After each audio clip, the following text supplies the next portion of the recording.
The philosophical scripture, Leviathan, is brought to you by not a prophet.org, the place on the internet to find spiritual guidance powered by artificial intelligence. Chapter V of Reason and Science. When man reasoneth, he does nothing else but conceive a sum total from addition of parcels, or conceive a remainder from subtraction of one sum from another, which, if it be done by words, is conceiving of the consequence of the names of all the parts to the name of the whole, or from the names of the whole and one part to the name of the other part. And though in some things, as in numbers, besides adding and subtracting, men name other operations, as multiplying and dividing, yet they are the same, for multiplication is but adding together of things equal, and division but subtracting of one thing as often as we can. These operations are not incident to numbers only, but to all manner of things that can be added together, and taken one out of another. For as arithmeticians teach to add and subtract in numbers, so the geometricians teach the same in lines, figures, solid and superficial, angles, proportions, times, degrees of swiftness, force, power, and the like. The logicians teach the same in consequences of words, adding together two names to make an affirmation, and two affirmations to make a syllogism, and many syllogisms to make a demonstration, and from the sum, or conclusion of a syllogism, they subtract one proposition to find the other. Writers of politics add together pactions to find men's duties, and lawyers laws and facts to find what is right and wrong in the actions of private men.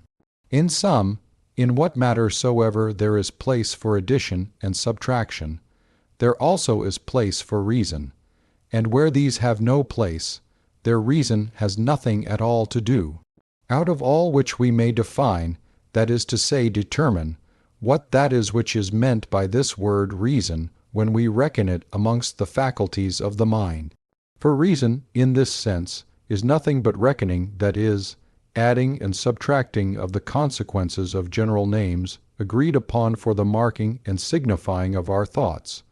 I say marking them when we reckon by ourselves, and signifying when we demonstrate or approve our reckonings to other men. And as in arithmetic unpractised men must, and professors themselves may often, err and cast up false, so also in any other subject of reasoning, the ablest, most attentive, and most practised men may deceive themselves and infer false conclusions, not but that reason itself is always right reason, as well as arithmetic is a certain and infallible art, but no one man's reason, nor the reason of any one number of men, makes the certainty. No more than an account is therefore well cast up, because a great many men have unanimously approved it. And therefore, as when there is a controversy in an account, the parties must by their own accord set up for right reason the reason of some arbitrator or judge, to whose sentence they will both stand, or their controversy must either come to blows or be undecided, for want of a right reason constituted by nature. So is it also in all debates of what kind soever. And when men that think themselves wiser than all others clamor and demand right reason for judge, yet seek no more but that things should be determined by no other men's reason but their own, it is as intolerable in society of men as it is in play after trump is turned to use for trump on every occasion that suit whereof they have most in their hand.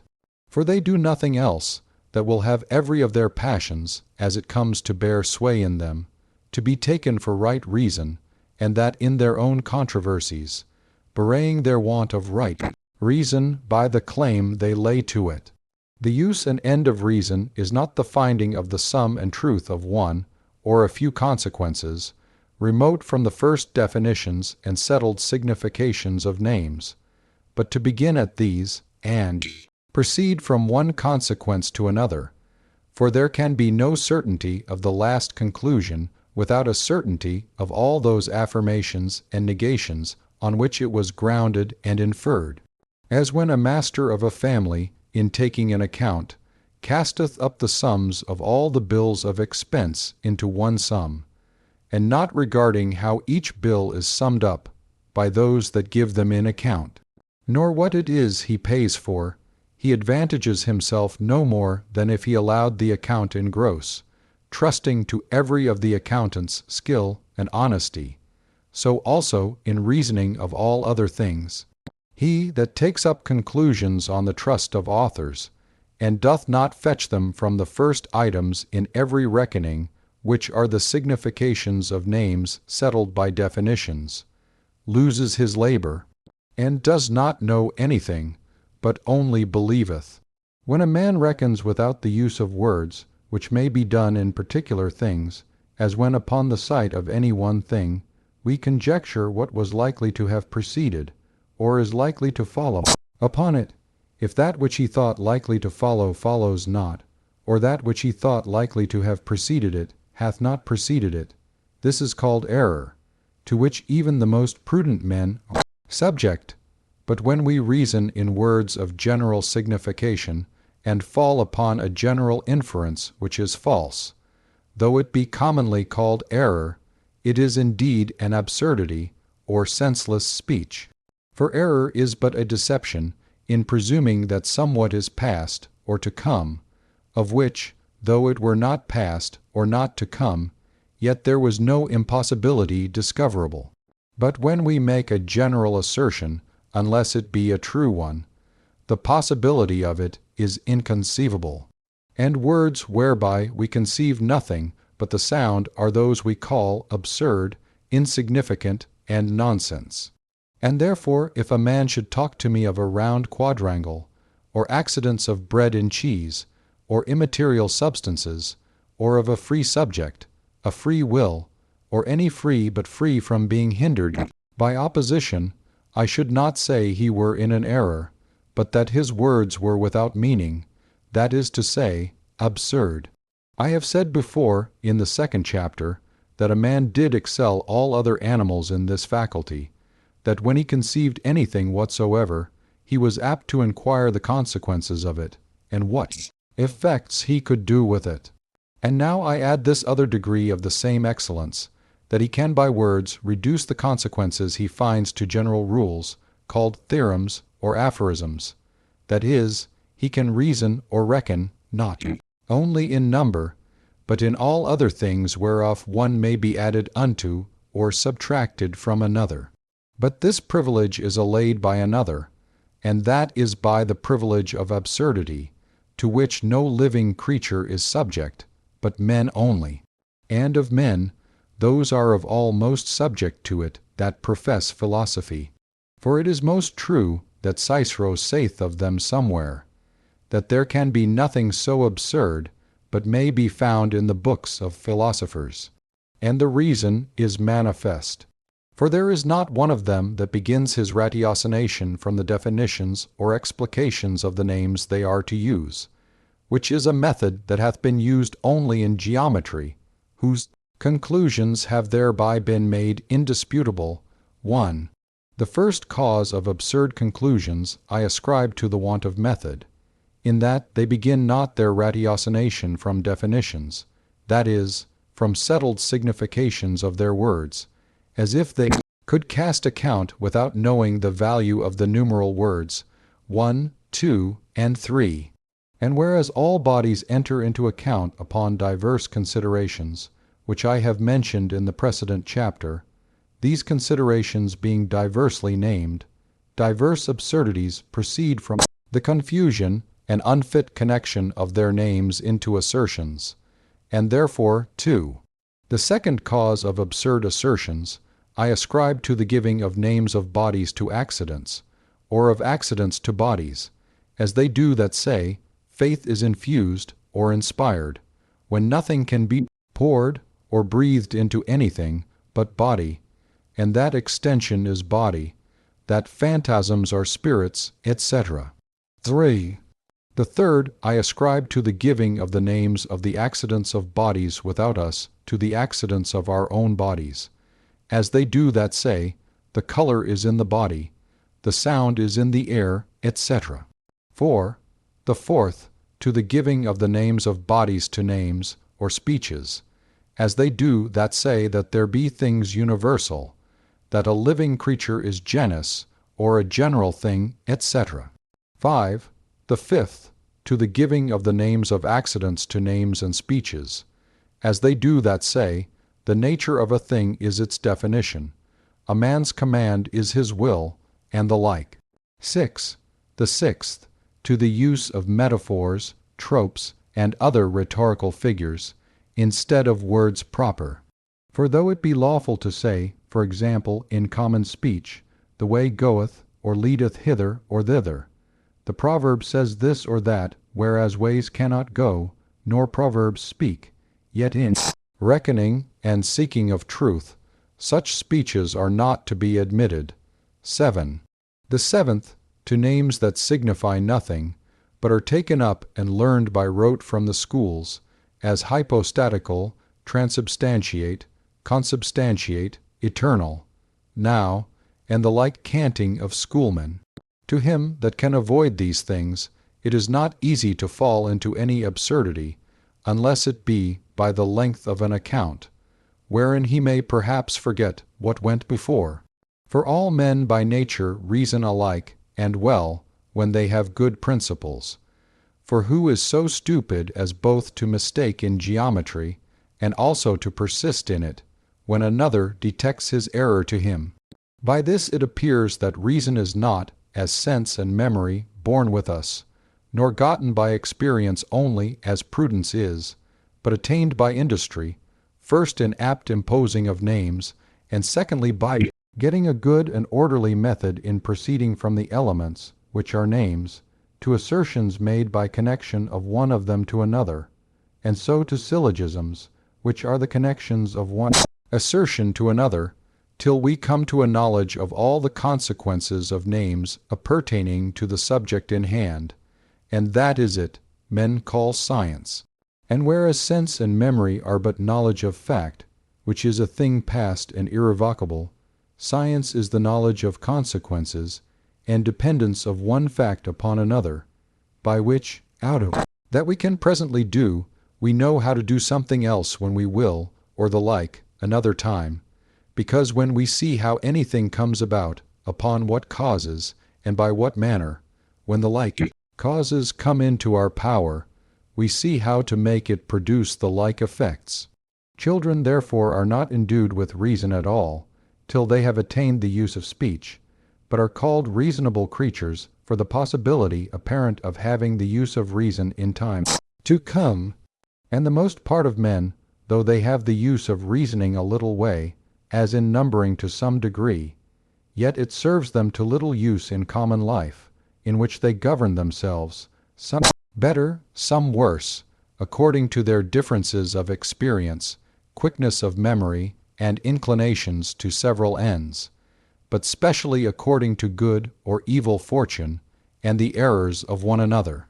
For as for science, or certain rules of their actions, they are so far from it that they know not what it is. Geometry they have thought conjuring, but for other sciences, they who have not been taught the beginnings, and some progress in them, that they may see how they be acquired and generated, are in this point like children that, having no thought of generation, are made believe by the women that their brothers and sisters are not born, but found in the garden. But yet they that have no science are in better and nobler condition with their natural prudence than men that, by misreasoning, or by trusting them that reason wrong, fall upon false and absurd general rules. For ignorance of causes and of rules does not set men so far out of their way as relying on false rules, and taking for causes of what they aspire to, those that are not so, but rather causes of the contrary. To conclude, the light of humane minds is perspicuous words, but by exact definitions first snuffed, and purged from ambiguity. Reason is the pace, increase of science, the way, and the benefit of mankind, the end. And, on the contrary, metaphors and senseless and ambiguous words are like ens fatui, and reasoning upon them is wandering amongst innumerable absurdities, and their end contention and sedition, or contempt.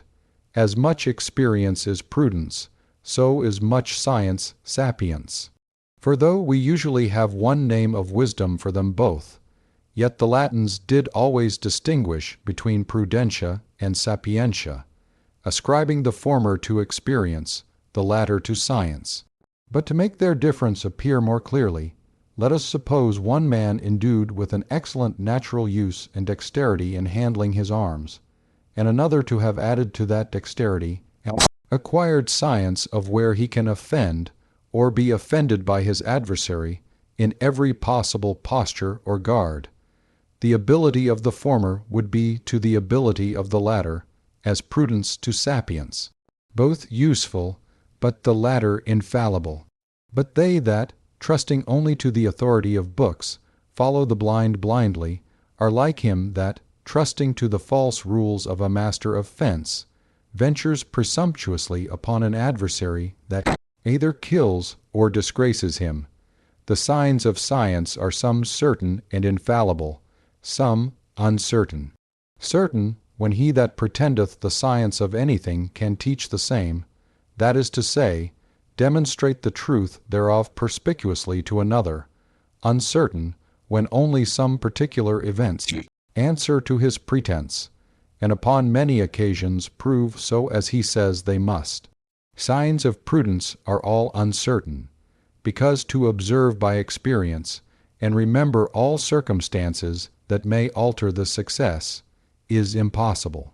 But in any business, whereof a man has not infallible science to proceed by, to forsake his own natural judgment, and be guided by general sentences read in authors, and subject to many exceptions, is a sign of folly, and generally scorned by the name of pedantry, and even of those men themselves that in councils of the commonwealth love to show their reading of politics and history.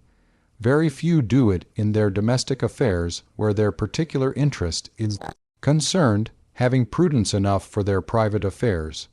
But in public they study more the reputation of their own wit than the success of another's business.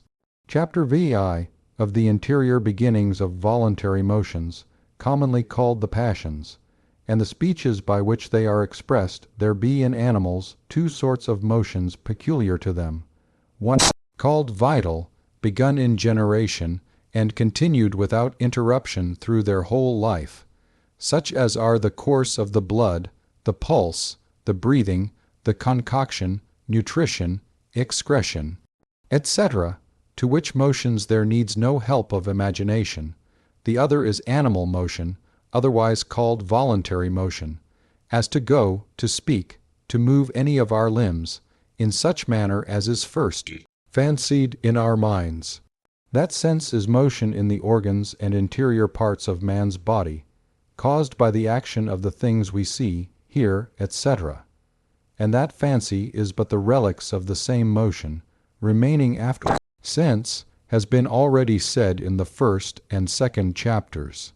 And because going, speaking, and the like voluntary motions depend always upon a precedent thought of whither, which way, and what, it is evident that the imagination is the first internal beginning of all voluntary motion. And although unstudied men do not conceive any motion at all to be there, where the thing moved is invisible, or the space it is moved in is, for the shortness of it, insensible, yet that doth not hinder but that such motions are. For let a space be never so little, that which is moved over a greater space, whereof that little one is part, must first be moved over that. These small beginnings of motion within the body of man, before they appear in walking, speaking, striking, and other visible actions, are commonly called endeavor. This endeavor, when it is towards something which causes it, is called appetite or desire, the latter being the general name, and the other oftentimes restrained to signify the desire of food, namely hunger and thirst, and when the endeavor is from ward something, it is generally called aversion. These words appetite and aversion we have from the Latins, and they both of them signify the motions, one of approaching, the other of retiring. So also do the Greek words for the same, which are orm and aform. For nature itself does often press upon men those truths which afterwards, when they look for somewhat beyond nature, they stumble at. For the schools find in mere appetite to go or move no actual motion at all, but because some motion they must acknowledge, they call it metaphorical motion, which is but an absurd speech. Though words may be called metaphorical, bodies and motions cannot. That which men desire they are said to love, and to hate those things for which they have aversion. So that desire and love are the same thing, save that by desire we signify the absence of the object, by love, most commonly the presence of the same. So also by aversion we signify the absence, and by hate the presence of the object. Of appetites and aversions some are born with men, as appetite of food, appetite of excretion, and exoneration, which may also and more properly be called aversions, from somewhat they feel in their bodies, and some other appetites, not many. The rest, which are appetites of particular things, proceed from experience and trial of their effects upon themselves or other men. For of things we know not at all, or believe not to be, we can have no further desire than to taste and try. But aversion we have for things, not only which we know have hurt us, but also that we do not know whether they will hurt us or not. Those things which we neither desire nor hate, we are said to contemn, contempt being nothing else but an immobility or contumacy of the heart in resisting the action of certain things, and proceeding from that the heart is already moved otherwise, by other more potent objects, or from want of experience of them. And because the constitution of a man's body is in continual mutation, it is impossible that all the same things should always cause in him the same appetites and aversions. Much less can all men consent in the desire of almost any one and the same object. But whatsoever is the object of any man's appetite or desire, that is it which he for his part calleth good, and the object of his hate and aversion evil, and of his contempt vile and inconsiderable.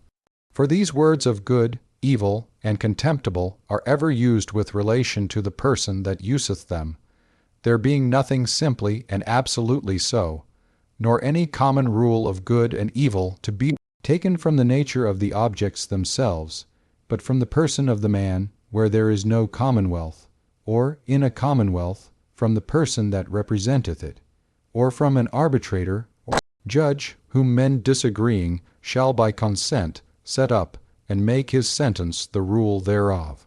The Latin tongue has two words whose significations approach to those of good and evil, but are not precisely the same, and those are pulchrum and terp, whereof the former signifies that which by some apparent signs promiseth good, and the latter that which promiseth evil. But in our tongue we have not so general names to express them by.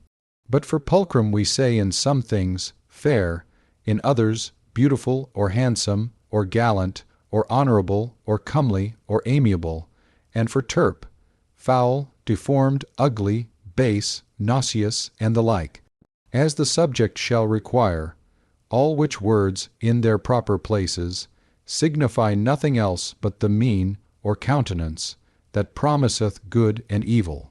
So that of good there be three kinds: good in the promise, that is pulchrum; good in effect, as the end desired, which is called jucundum, delightful; and good as the means, which is called utile, profitable; and as many of evil. For evil in promise is that they call terp.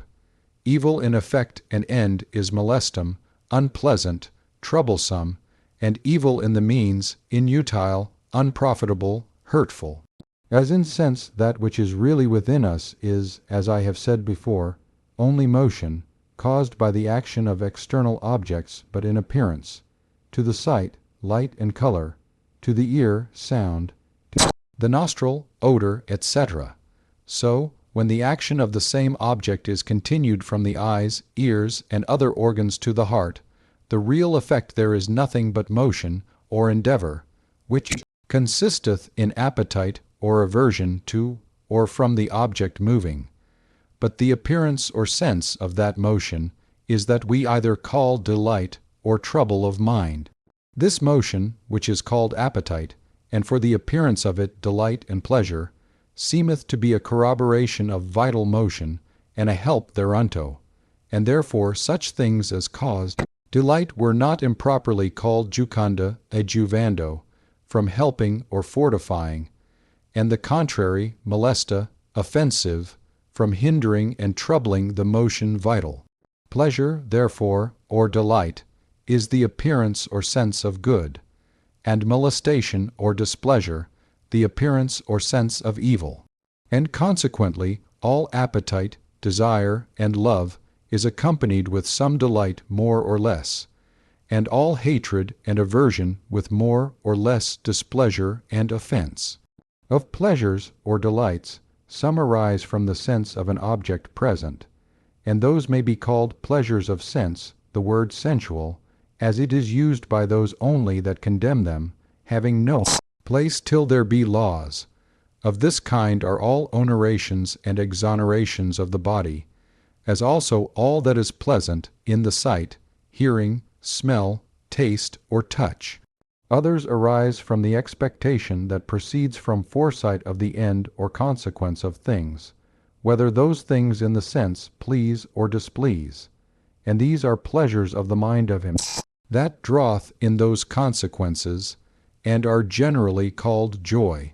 In the like manner, displeasures are some in the sense, and called pain, others in the expectation of consequences, and are called grief. These simple passions called appetite, desire, love, aversion, hate, joy, and grief have their names for diverse considerations diversified. At first, when they one succeed another, they are diversely called from the opinion men have of the likelihood of attaining what they desire. Secondly, from the object loved or hated. Thirdly, from the consideration of many of them together. Fourthly, from the alteration or succession itself. For appetite with an opinion of attaining is called hope. The same, without such opinion, despair. Aversion, with opinion of hurt from the object, fear. The same, with hope of avoiding that hurt by resistance, courage. Sudden courage, anger. Constant hope, confidence of ourselves. Constant despair, diffidence of ourselves. Anger for great hurt done to another, when we conceive the same to be done by injury, indignation. Desire of good to another, benevolence, good will, charity. If to man generally, good nature. Desire of riches, covetousness, a name used always in signification of blame, because men contending for them are displeased with one another's attaining them, though the desire in itself be to be blamed or allowed, according to the means by which those riches are sought.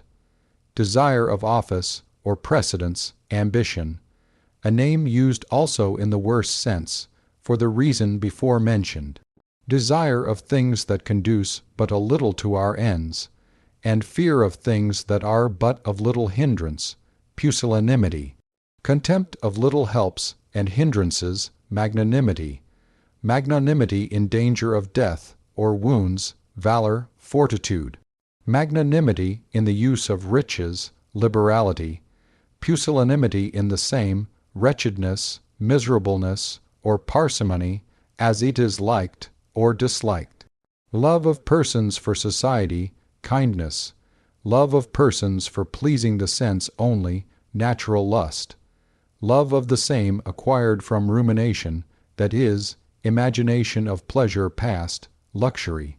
love of one singularly, with desire to be singularly beloved, the passion of love; the same, with fear that the love is not mutual, jealousy; desire by doing hurt to another to make him condemn some fact of his own, revengefulness; desire to know why and how, curiosity, such as is in no living creature but man, so that man is distinguished not only by his reason, but also by this singular passion from other animals, in whom the appetite of food and other pleasures of sense, by predominance, take away the care of knowing causes, which is a lust of the mind, that by a perseverance of delight in the continual and indefatigable generation of knowledge, exceedeth the short vehemence of any carnal pleasure.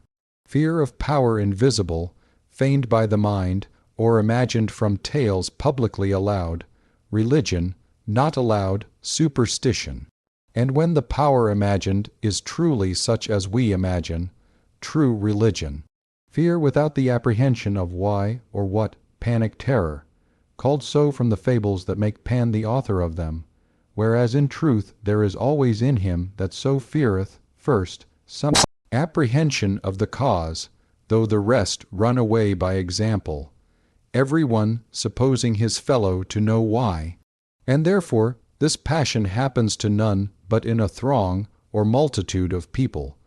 Joy from apprehension of novelty, admiration, proper to man, because it excites the appetite of knowing the cause. Joy arising from imagination of a man's own power and ability is that exultation of the mind which is called glorying, which, if grounded upon the experience of his own former actions, is the same with confidence, but if grounded on the flattery of others, or only supposed by himself, for delight in the consequences of it, is called vainglory, which name is properly given, because a well-grounded confidence begetteth attempt, whereas the supposing of power does not, and is therefore rightly called vain. Grief from opinion of want of power is called dejection of mind. The vainglory which consisteth in the feigning or supposing of abilities in ourselves, which we know are not, is most incident to young men, and nourished by the histories or fictions of gallant persons, and is corrected oftentimes by age and employment. Sudden glory is the passion which maketh those grimaces called laughter, and is caused either by some sudden act of their own that pleaseth them, or by the apprehension of some deformed thing in another, by comparison whereof they suddenly applaud themselves. And it is incident most to them that are conscious of the fewest abilities in themselves, who are forced to keep themselves in their own favor by observing the imperfections of other men. And therefore much laughter at the defects of others is a sign of pusillanimity. For of great minds one of the proper works is to help and free others from scorn, and compare themselves only with the most able. On the contrary, sudden dejection is the passion that causeth weeping, and is caused by such accidents as suddenly take away some vehement hope, or some prop of their power, and they are most subject to it that rely principally on helps external, such as are women and children. Therefore some weep for the loss of friends, others for their unkindness, others for the sudden stop made to their thoughts of revenge by reconciliation. But in all cases both laughter and weeping are sudden motions, custom taking them both away, for no man laughs at old jests, or weeps for an old calamity. Grief for the discovery of some defect of ability is shame, or the passion that discovereth itself in blushing, and consisteth in the apprehension of something dishonorable, and in young men is a sign of the love of good reputation, and commendable. In old men it is a sign of the same, but because it comes too late, not commendable. The contempt of good reputation is called impudence. Grief for the calamity of another is pity, and ariseth from the imagination that the like calamity may befall himself, and therefore is called also compassion, and in the phrase of this present time, a fellow feeling, and therefore for calamity arising from great wickedness, the best men have the least pity, and for the same calamity, those have least pity that think themselves least obnoxious. To the same, contempt, or little sense of the calamity of others, is that which men call cruelty, proceeding from security of their own fortune. For that any man should take pleasure in other men's great harms, without other end of his own, I do not conceive it possible. Grief for the success of a competitor in wealth, honor, or other good, if it be joined with endeavor to enforce our own abilities to equal or exceed him, is called emulation, but joined with endeavor to supplant or hinder a competitor, envy. When in the mind of man appetites and aversions, hopes and fears, concerning one and the same thing, arise alternately, and diverse good and evil consequences of the doing or omitting the thing propounded come successively into our thoughts, so that sometimes we have an appetite to it, sometimes an aversion from it, sometimes hope to be able to do it, sometimes despair or fear to attempt it. The whole sum of desires, aversions, hopes, and fears, continued till the thing be either done or thought impossible, is that we call deliberation. Therefore of things past there is no deliberation, because manifestly impossible to be changed, nor of things known to be impossible, or thought so, because men know or think such deliberation vain. But of things impossible, which we think possible, we may deliberate, not knowing it is in vain. And it is called deliberation, because it is a putting an end to the liberty we had of doing, or omitting, according to our own appetite, or aversion. This alternate succession of appetites, aversions, hopes, and fears, is no less in other living creatures than in man, and therefore beasts also deliberate. Every deliberation is then said to end when that whereof they deliberate is either done or thought impossible, because till then we retain the liberty of doing or omitting according to our appetite or aversion. In deliberation, the last appetite or aversion, immediately adhering to the action, or to the omission thereof, is that we call the will, the act, not the faculty, of willing. And beasts that have deliberation must necessarily also have will. The definition of the will, given commonly by the schools, that it is a rational appetite, is not good. For if it were, then could there be no voluntary act against reason. For a voluntary act is that which proceedeth from the will, and no other. But if instead of a rational appetite, we shall say an appetite resulting from a precedent deliberation, then the definition is the same that I have given here. Will, therefore, is the last appetite in deliberating. And though we say in common discourse, a man had a will once to do a thing, that nevertheless he forbore to do, yet that is properly but an inclination, which makes no action voluntary, because the action depends not of it, but of the last inclination or appetite. For if the intervenient appetites make any action voluntary, then by the same reason all intervenient aversions should make the same action involuntary, and so one and the same action should be both voluntary and involuntary. By this it is manifest that not only actions that have their beginning from covetousness, ambition, lust, or other appetites to the thing propounded, but also those that have their beginning from aversion or fear of those consequences that follow the omission, are voluntary actions.